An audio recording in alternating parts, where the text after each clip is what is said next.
நான் 2 வருஷத்துக்கு அப்புறம் மூவி பண்றேன்னு சொன்னீங்களே, எந்த கான்ஃபரன்ஸ்ல 2 வருஷத்துக்கு வந்து விஜய் சார் உங்க பண்ண ஆக்ட் பண்ணுவாரு? 2026 ஏப்ரல் எலெக்ஷனா, மே ஜூன்ல ரிசல்ட் வருமா, நவம்பர்ல திருப்பி வருவாருங்க. நான் சொல்றேங்க, நடக்குமா இல்லையான்னு பாருங்க. நான் சொல்றேன், இன்னைக்கு சொல்றேன் பாருங்க.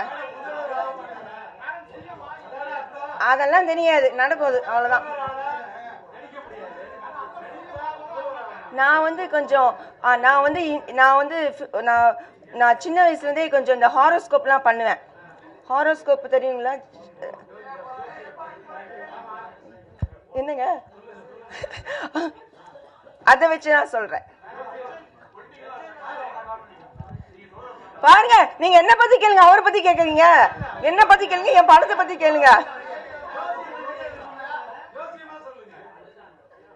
அதெல்லாம் இல்லைங்க. நாங்க பாருங்க, என்னோட 2 இயர்ஸ் என்னோட நடிப்பேன், அவ்வளவுதான். நடக்குதா இல்லையான்னு பாருங்க, அப்புறம் பேசுறீங்க நீங்க.